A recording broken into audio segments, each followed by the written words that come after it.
Ladies and gentlemen, boys and girls, children of all ages, what is up? What is good? The king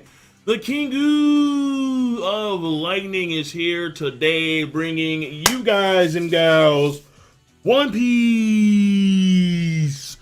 One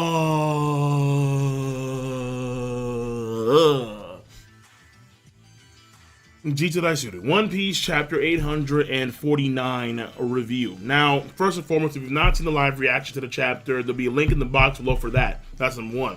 Number two, this week, no new chapter of One Piece. So chapter 850 is coming out next week. And then after next week, there's going to be like another break. And then the next chapter after that should be around January, like mid-January, basically. So as far as I recall, Chapter 850 is going to be the last chapter of One Piece for the year. And that will conclude the year of Sanji, quote-unquote. Though I think it's still going to carry on to the beginning of next year because we still have stuff to do in this particular island. Unless Chapter 850 is going to be major for like Sanji's character in some way, shape, or form, in which odds are it's not gonna be because you have so much focus right now on Brook. Brook is massively fucked. You have Pedro, you have Tamago, and then you have Reiju. So I mean, maybe the Reiju thing ties to Sanji, but I have my thoughts on that. So first and foremost, people, we have the pacing and the chapter structure. You have 6 parts in this chapter. 3 are major. 1 is small, but it's like holy shit. And then 2 are relatively like, man. So, first and foremost, we have the 2 main parts, which is we have Judge talking to his sons, Niji, Ichiji, and Yonji, talking about how Sanji's gonna live in Germa, and how they're gonna, of course, make his life miserable. But the main thing here is that they want to keep putting with them, so they have a hostage in case shit goes down. In case Big Mom doesn't keep her word for some odd reason, shocker, because she's Big Mom, well, they can use Pudding as leverage. That's what they think. But at the same time, Big Mom is so warped. I mean, does she really care? I doubt it. That's number 1. Number 2, Sanji, he's going to be cooking something for Pudding. And then we see the flowers that he's gathered. And he's basically doing his job. He's a chef, so he's in the kitchen. Then we have a major part, which is Chopper and Carrot versus Brûlé and Company in the World of Mirrors. They defeat Brûlé and Company in the World of Mirrors. And now they're going to go off and do whatever. After that, another major part, which is Brook doing his thing against these fodder dudes of the Big Mom Pirates. And then he gets the keys to the poneglyph and he's grabbing some stuff. And then Big Mom just struts in. Who the fuck? And it's like, Brook, you done fucked up. You done fucked up. What you gonna do when Big Mamu rolls all over you? Rolling Big Mom? Gross. That's nasty. Either way, so Big Mom, she's coming, all right? She's coming for you, Brook. So hopefully he doesn't die. Another Straw Hat gone. But no, she's gonna put Brook in the world of books. However, Brook's powers, or Brook's status, I should say, can maybe nullify Big Mom's powers in some way, shape, or form. Brook, he is bone, he is already dead, but because his soul beats on a higher frequency, he's able to be active as a skeleton. Fact of the matter remains is that it's Big Mom, number 1, Yonko, and number 2, the door broke down. So Brook has to deal with Big Mom, Lady Smoothie, and a whole slew of Big Mom pirates. So Brook is kind of in the bind anyway. And then the last major part of the chapter is you have Pedro and Tamago talking about their history, and then you see the scars on their left eyes, and how Pedro, well, 50 fucking years gone the last time he entered the area of Torlan. And he has no intention of returning to his home country alive. So, as far as we know, Pedro ain't coming for the Wano Kuni ride. No. He's gonna die here on Toland, in Toland. That's his intent. So it's gonna be pretty heavy, and we'll see how things roll from there. And then finally, the Reiju shit. Now it's a very minor part because it's at 1 page. The Judge stuff, the Sanji stuff, and the Reiju stuff is all 1 page. But it's like, whoa, like what's going on with Reiju? Thoughts, theories. So overall, I would say the destruction pacing was fairly good. Next, we have the story progression. The major things here for story are Chopper and Carrot defeating Brule and company, and now they can explore the world of mirrors as they see fit. And this, I think, is going to be a means of escape, because when shit goes down, and shit is going to go down, they can probably escape via the world of mirrors now that Chopper and Carrot are in the world of mirrors. Though maybe you need Brule's powers to actually pull them in. I'm not too sure. But I can see it as a means of escape, or at least recon, so they can know what's going on, because they're going to be in every mirror in Tautland because of Brule's mirror world. So that's number 1 for story. Number 2 for story, Brook, I wish you the best of luck. We'll see how things roll, but at this point in time, Brook is in a very tight spot. Pedro has been caught, and he's now going to face off against Tamago and company. That I want to see, because Tamago, he is a swordsman, as far as I can recall. I would assume that he's like Brook, where his cane is a sword. Or have we seen his cane sword? I'm not too sure, but I'm going to assume that he's a swordsman. And Pedro is a swordsman as well. So seeing how skilled Pedro is, and then seeing how skilled Tamago is going to be fairly intriguing as well. Have they gotten better? Have they gotten worse since the time they've met? Who knows? We'll have to wait and see. And then the whole Reiju thing as well. Kind of surprising, because Reiju, she left the group, Judge and company, her father and company, and she went off somewhere for a bit, and then she is now walking the hallways of wherever, and there's blood coming down her thigh, and then she seems to be in great pain, obviously.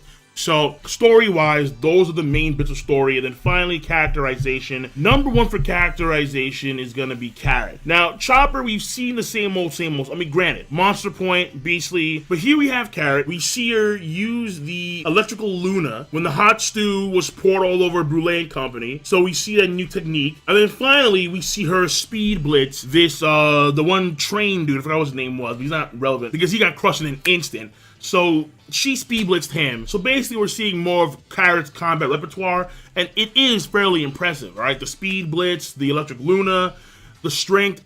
She is a fairly powerful warrior. She, I think, based on that, would fit the Straw Hat mold, but at this point in time, she does lack certain assets to be a Straw Hat. Though granted, Jinbei, I don't think does he have a dream of some kind, like an overall dream? I guess in his case, his dream would be unity between fishmen and humans. I think that would be his overall dream. So he would qualify for that particular thing among the Straw Hat Pirates, I suppose. Like, I believe it is unity between fishmen and humans, and fishmen being able to live on the surface. I believe it is his overall dream. So Carrot, based on combat prowess alone, she is, in my personal opinion, worthy. However, will she actually join the crew in some point in the future? We have to wait and see. But I think it is possible. But then again, there's a lot of chicks that maybe are qualified to be Straw Hat crew members in like every arc. You had Monet, who kind of was.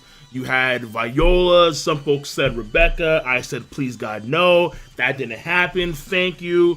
Viola was a shame, but it is what is there. Now you have Carrot. Some folks say Wanda. Maybe some Wano Kuni chick could join. Some folks say Pudding. There's a whole slew. Some folks say Reiju. There's a whole slew of females in One Piece that could maybe join the crew. Maybe, possibly, who knows. But ultimately speaking, only time can tell. Next for characterization, we have a bit for Brook, where we get to see more of his skills. We get to see the swallow banderole, and then we get to see, I forgot what the other one's called, but the thrusting attack, where he puts that one guy down. So we get to see more of Brook's techniques and whatnot. And again, Brook, fairly damn good swordsman, on top of having the unique ice powers as well, the frozen winds of the netherworld. But then the next part of characterization is also not really more so from a combat standpoint, but just showcasing you the physical prowess of the insane big bitch that is Big Mom.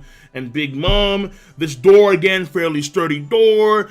You have someone with the bounty of 900+ million berry, couldn't break down the door, and Big Mom just walks on in like, who the fuck? And you're like, oh shit, no, Brook, no. And I'll be singing, bye, bye, Brook is gonna die, fuck, no. So once again, for characterization, you have a bit for Brook, and then you got a bit for Big Mom, and then finally, we have the history between Tamago and Pedro, and then you see that they have scars on their eyes, And a huge part of characterization for Pedro is the fact that he had 50 years removed from his lifespan because of Big Mom's powers and because of what happened when he was the captain of the Nox Pirates as a means of punishment. And Pedro is probably gonna die soon because he had all of those years removed from him. And he has no intention of returning to his homeland. So that is pretty heavy right there. Characterization, the clear winners here are Pedro and Tamago, followed up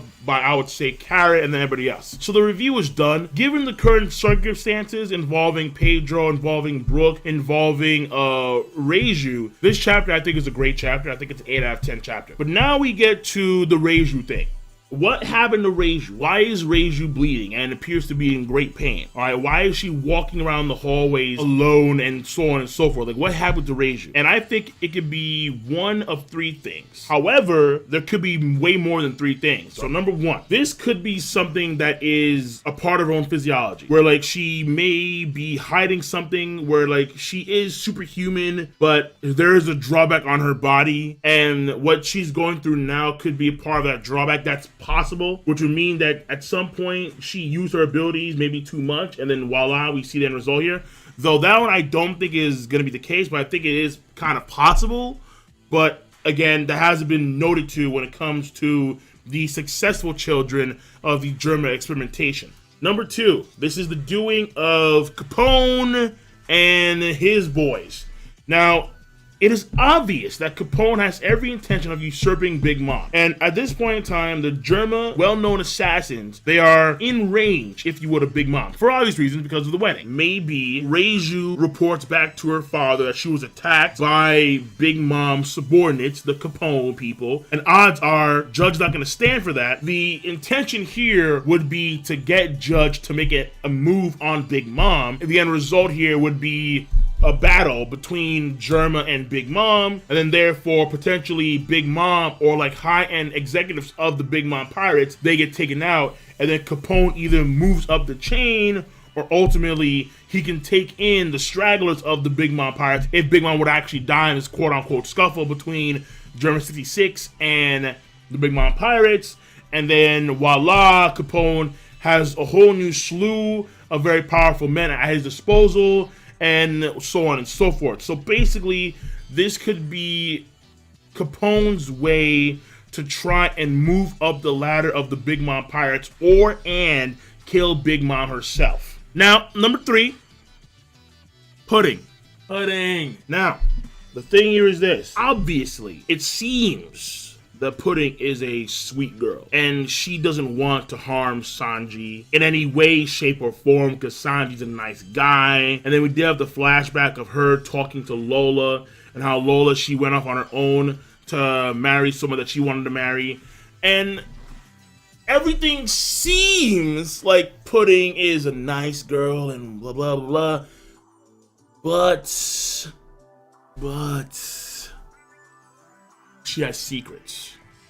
And it is obvious that Reiju does care for Sanji. Reiju is going to probably make sure that at least when it comes to the wedding ceremony, there's going to be no fuckery when it comes to Sanji in those regards. Because he's already being fucked by marrying Pudding in the first place and leaving the Straw Hat crew. He's already being fucked by living with Germa after his marriage goes down. So at the very least, Reiju would probably do something like talk to Pudding herself and find out what type of girl she is and so on and so forth. Well, potentially speaking, Reiju may have poked a little bit too hard, and then something happened to where Reiju ended up in this current condition after talking to Pudding.